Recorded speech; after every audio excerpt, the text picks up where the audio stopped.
જય માતાજી મિત્રો, આજે બનાવીશું રીંગણ બટાકાનું સરસ કોરું અને ટેસ્ટી શાક. એને બનાવવા માટે રીંગણ અને બટાકાને આવી રીતે લાંબા લાંબા સમારી લેવાના છે અને પાણીમાં થોડી વખત આવી રીતે રાખીશું જ્યાં સુધી આપણે શાકમાં એડ ન કરીએ ત્યાં સુધી, જેથી આપણા રીંગણ અને બટાકા બંને કાળા ન પડી જાય.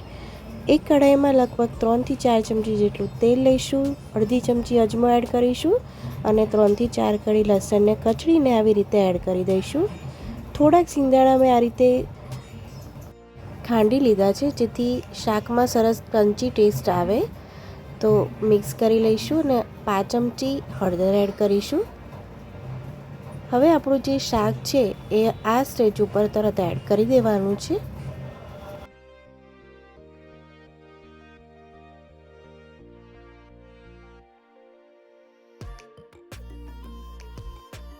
અહીંયા જો તમારે ડુંગળીને એડ કરવી હોય તો આવી રીતે લાંબી લાંબી સમારીને ડુંગળી પણ એડ કરી શકો છો. અડધી ચમચી મરચું એડ કરીશું, 5 ચમચી ગરમ મસાલો, સ્વાદ મુજબ મીઠું એડ કરી દઈશું અને મિક્સ કરી લઈશું.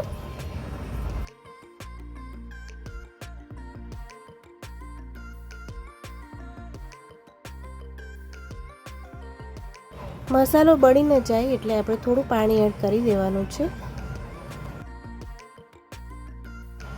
અડધી ચમચી જેટલી ખાંડ એડ કરીશું. આ ઓપ્શનલ છે, તમારે એડ કરવી હોય તો જ કરજો.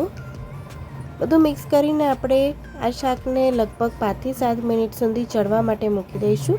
તો થાળી ઢાંકી દઈશું ને એમાં ઉપરથી થોડુંક પાણી મૂકી દઈશું જેથી આપણું શાક બળે નહીં. 5-7 મિનિટ પછી તમે જોઈ શકો છો કે શાક લગભગ 80% જેટલું થઈ ગયું છે. મારી પાસે થોડું પનીર વધ્યું હતું તો મેં આની અંદર પનીર પણ એડ કરી દીધું છે. 10 મિનિટ પછી તમે શાક જોઈ શકો છો કેટલું સરસ દેખાય છે, તેલ પણ છૂટું પડી ગયું છે. આવું શાક તમે ઘરે ચોક્કસ બનાવજો. ટિફિનમાં આ શાક ખૂબ જ સરસ લાગે છે. તમે ચોક્કસ ટ્રાય કરજો. આવજો.